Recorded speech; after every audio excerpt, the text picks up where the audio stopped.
अस्सलाम वालेकुम। आज है 30 दिसंबर 2025 और टाइम है 11:16 और हम मोटरवे पे चढ़ने की कोशिश कर रहे हैं क्योंकि धुंध की वजह से मोटरवे बंद थी और अभी शायद थोड़ी देर में खुल जाए, लेकिन अभी तक ट्रैफिक ब्लॉक है।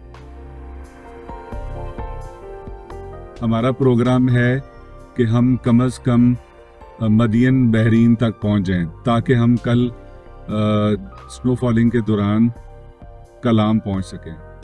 अगर मोटरवे धुंध की वजह से बंद ना होती तो हम सुबह 6 बजे निकलते और शाम 5 बजे तक कलाम पहुंच जाते, मगर अब जैसा कि मैंने जिक्र किया है कि शायद मदियन या बहरीन रुक जाएंगे। सवात में बर्फबारी देखने के लिए मैं बड़ा मुतजस्सिस और बेताब हूँ। अल्लाह करे फोरकास्ट के मुताबिक बर्फबारी हो जाए। मोटरवे धुंध की वजह से बड़े दिलकश नज़ारे पेश कर रही है, खाली, मुख्तसर और पुरसुकून। धुंध और गर्द वैसे भी फोटोग्राफी में मेरे पसंदीदा मौज़ूआत हैं।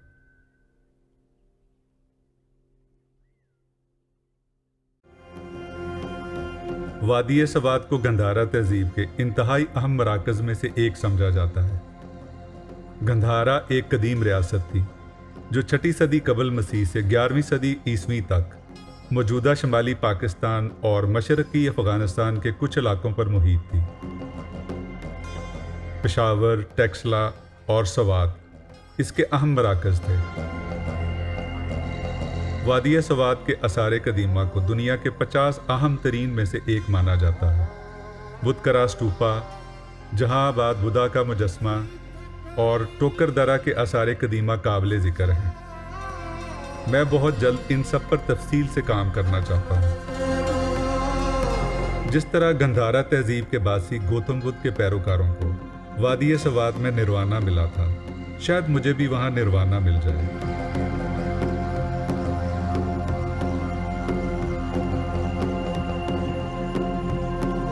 इतनी गहरी सोचें सोचने के बाद भेरा रुककर चाय पीना जरूरी हो चुका है ताकि तबीयत में कुछ ताजगी आ जाए।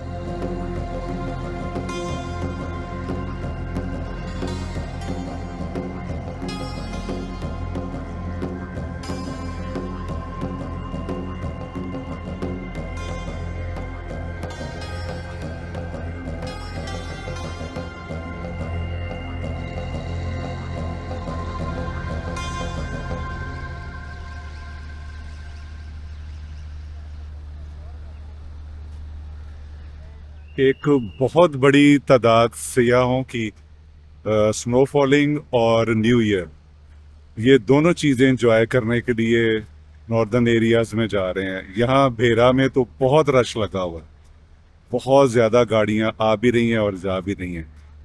तो अब देखते हैं कि क्या बनती है।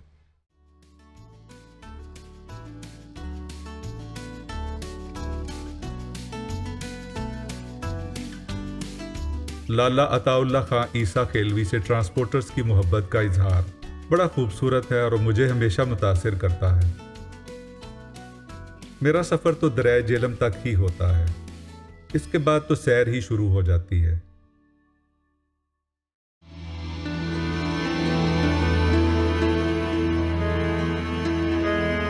अब अगर गंधारा तहजीब का जिक्र चल निकला है तो इस पर रोशनी डालनी भी ज़रूरी है।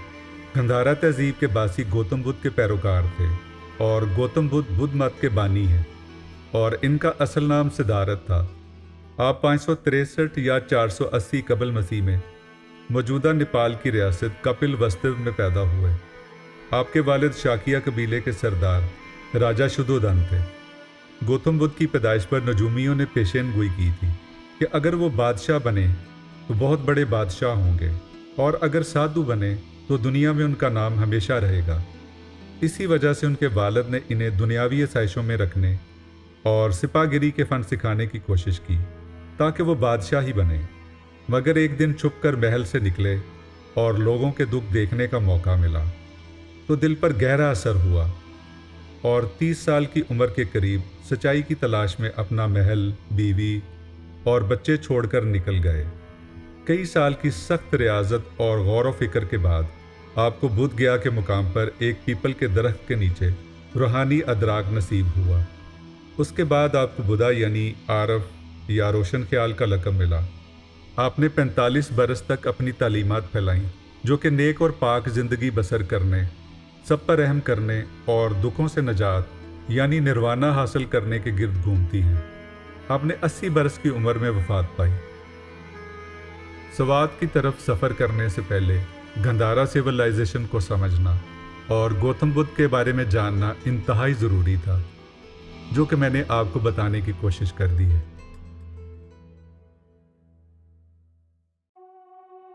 अब हम इस्लामाबाद टोल प्लाजा तक पहुंच चुके हैं। यहाँ पर अक्सर ऐसा होता है कि एमटेक के कार्ड में लो बैलेंस के साथ कोई साहब अपनी गाड़ी एक्सप्रेस लेन में फंसाकर सबका वक्त ज़ाया कर रहे होते हैं। अब जिनका बैलेंस पूरा होता है उनका क्या कसूर है? बहसीयत कौम हमें अपनी जिम्मेदारी का एहसास होना चाहिए और दूसरों का ख्याल करना चाहिए। सामने टोल प्लाजा के बाद इस्लामाबाद पेशावर मोटरवे पर सफ़र शुरू हो जाएगा। अब हम इस्लामाबाद पेशावर मोटरवे पर कर्नल शेर खां इंटरचेंज तक सफ़र करेंगे और वहां से स्वात मोटरवे के लिए दाएं मुड़ जाएंगे। लाहौर से सुजुकी जिमनी की टैंकी फुल करवाने के बाद अब हमें हकला सर्विस एरिया पर तेल भरवाने के लिए रुकना होगा और इसके बाद स्वात पहुंचकर ज़रूरत पड़ेगी। सुजुकी जिमनी 660 CC turbo 120 kilometre per hour speed पर 13.5 किलोमीटर पर लीटर की एवरेज दे रही है, जो कि बहुत अच्छी है, जबकि हमारी गाड़ी फुली लोडेड भी है। अब हमारा सफ़र पाकिस्तान के सूबा खैबर पख्तूनख्वा में शुरू हो चुका है, जो कि कुदरती हुस्न, तारीख, सकाफत, मादनियात और जरखेज़ी में माला माल है।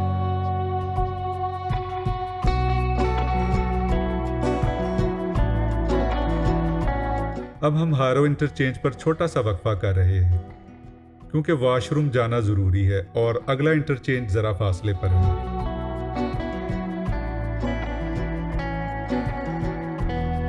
अब हम दरियाए हारो के ऊपर से गुजर रहे हैं, जो कि खैबर पख्तूनख्वा के ज़िला एबटाबाद से निकलता है।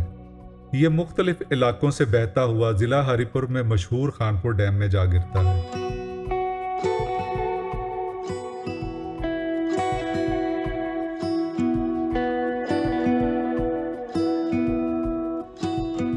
अब हम पाकिस्तान की लाइफलाइन दरियाए सिंध पर से गुजर रहे हैं, जो कि जनूबी एशिया का सबसे बड़ा और दुनिया के बड़े दरियाओं में से एक है।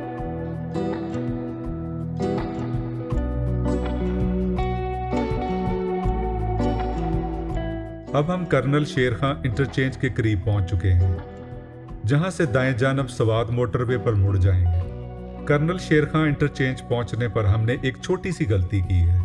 हमें गूगल मैप के मुताबिक पुल के नीचे से क्रॉस करके बाएं मुड़ना चाहिए था, जबकि हम पहले मुड़ गए और एक दफ़ा मोटरवे से बाहर निकलकर दोबारा दाखिल होना पड़ा।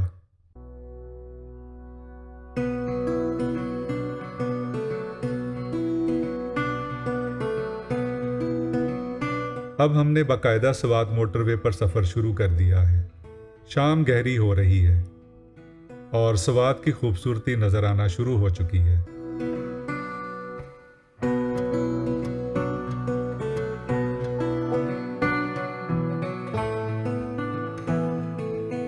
स्वात मोटरवे पर मौजूद मिनी सर्विस एरिया कतलान मुझे बहुत पसंद है और मैं यहाँ ज़रूर रुकता हूँ। ये सर्विस एरिया बहुत अच्छा बना हुआ है।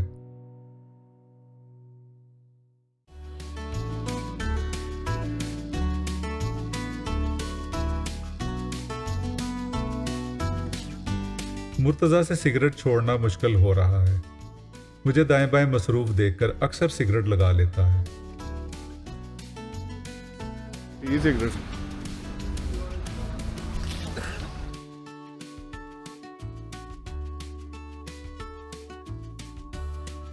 ले जी, कोकोनट केक और चाय आ गई है।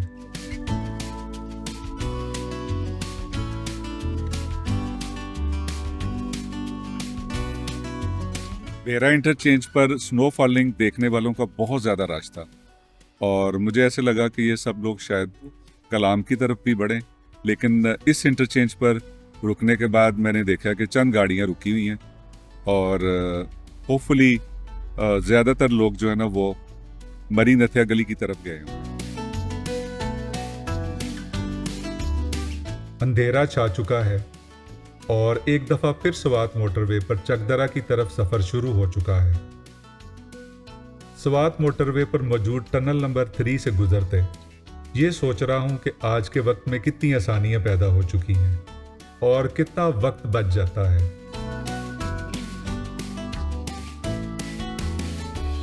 लैंडस्लाइडिंग से बचने के लिए बनाए गए शेल्टर्स अब ट्रैफिक की रवानी मुतासर नहीं होने देते।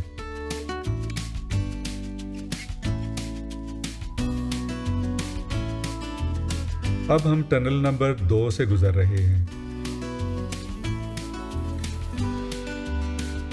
अब हम टनल नंबर 1 से गुजर रहे हैं।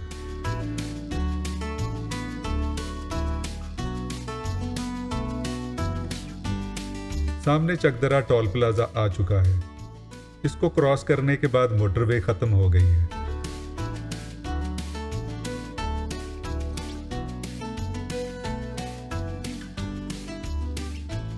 अब हम बहरीन रोड पर सफर शुरू करने के लिए बाएं मुड़ेंगे और उसके बाद दाएं हो जाएंगे।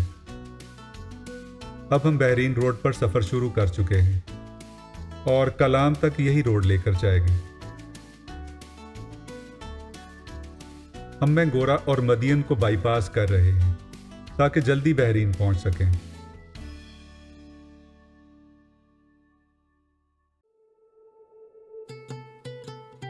इस वक्त 9:06 हो चुके हैं और हम 4 वक्फे करने के बावजूद 10 घंटे में लाहौर से बहरीन पहुंच चुके हैं। सारे रास्ते में रोड कहीं खराब नहीं थी और सफर बिल्कुल पुरसुकून रहा। अब हम बहरीन में होटल की तलाश कर रहे हैं ताकि यहाँ रात गुजार सकें। यहाँ पर 3,000 से लेकर 15,000 रुपये पर नाइट के हिसाब से कमरे मुयस्सर हैं। थोड़ी तलाश के बाद हमें मेन रोड पर ही होटल मिल गया है।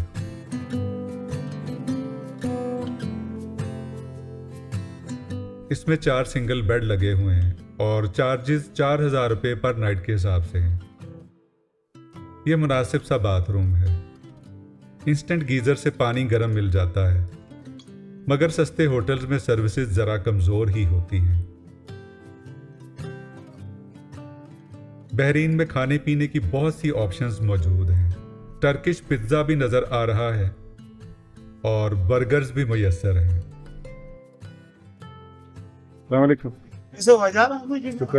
क्या क्या हमारा पास जी चिकन कढ़ाई है, मटन कढ़ाई है, ट्रॉल मछली है, सब्जी है, दाल है, जो भी है खाना है ना वो आपको बेहतरीन मिलेगा।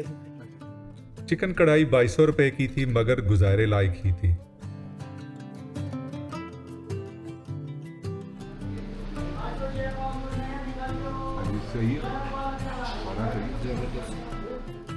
गुज़श्ता चंद सालों से हर जगह क्वेटा चाय पसंद की जा रही है और बहुत ज्यादा पी जाने लगी है।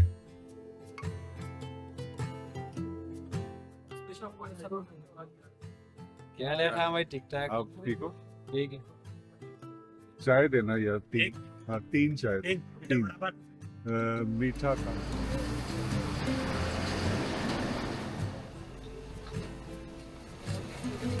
अब इसमें डालोगे ना फिर।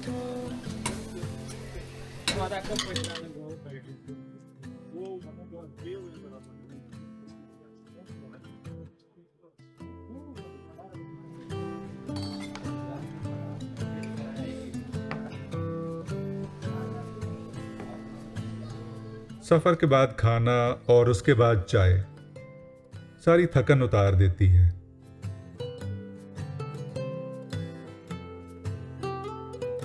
क्या रेट बादाम? अब हम ड्राई फ्रूट की दुकान पर विंडो शॉपिंग करके होटल में जाकर सो जाएंगे।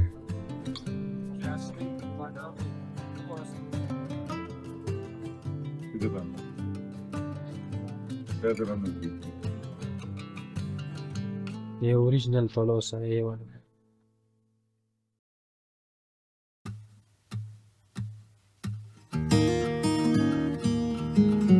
आज 2025 का आखिरी दिन 31 दिसंबर है और सुबह के तकरीबन 9 बज रहे हैं और हमने कलाम का सफ़र शुरू कर दिया है। सुना है हालिया सैलाबों से रोड को काफ़ी नुकसान पहुंचा है। अब इसका ठीक अंदाज़ा सफ़र करने के बाद ही लगाया जा सकता है। बहरीन से निकलते ये छोटा सा पैच खराब है। अब यहां से रोड बिल्कुल ठीक हालत में है। सामने पहाड़ों पर पड़ी ताजी बर्फ ने एक्साइटमेंट में इजाफा कर दिया है।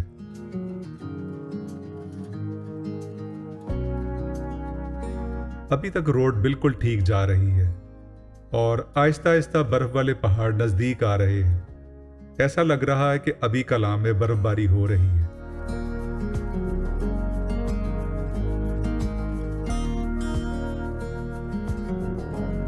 कहीं कहीं रोड खराब आ जाती है, मगर इस पर हर तरह की कार आसानी चल सकती है।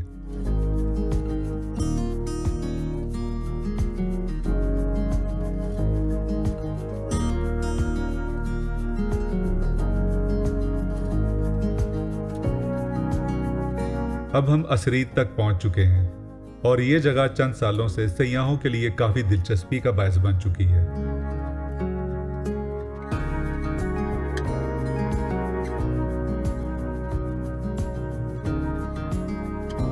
अब हम बिल्कुल कलाम के नजदीक पहुंच चुके हैं और यहां से रोड काफी खराब है, मगर फ्रंट व्हील गाड़ियां बासानी सफर कर सकती हैं।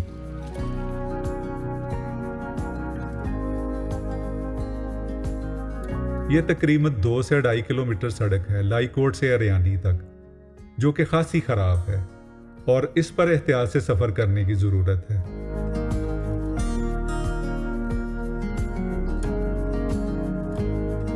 अब हम कलाम के नजदीक एक आबादी पशमाल तक पहुंच चुके हैं और बर्फबारी के आसार वाजे हो रहे हैं।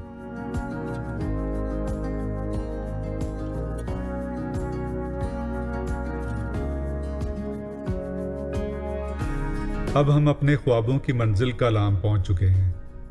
हल्की हल्की बर्फ पड़ रही है और हमें होटल की तलाश है। कलाम में 6,000 रुपये पर नाइट से 35,000 रुपये पर नाइट के हिसाब से कमरे मुयस्सर हैं। आखिरकार हमें ओशो जंगल के करीब 7,000 रुपये पर नाइट के हिसाब से एक होटल रूम मिल गया है।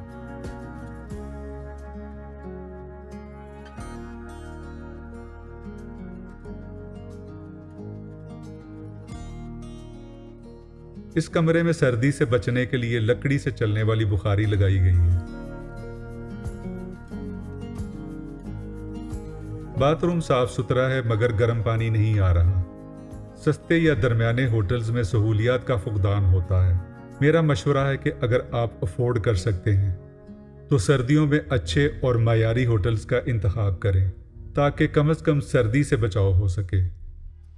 ले जी, कल हमने लाहौर से सफ़र शुरू किया था और रास्ते में हम बहरीन रुक गए क्योंकि रात पड़ गई थी और वैसे भी वहाँ पे रुक जाना ज़रूरी था क्योंकि एकदम जो टेम्परेचर का फ़र्क है वो आपको बीमार कर सकता है। आप लोगों के लिए भी एडवाइस है, अगर यहाँ बर्फ़ पड़ गई हो तो बहरीन रुक जाएं, एक रात वहाँ पे रुक जाएं, कुछ घंटे वहाँ पे रुक जाएं ताकि क्लाइमेटाइजेशन हो जाए, उसके बाद फिर कलाम पहुँचे।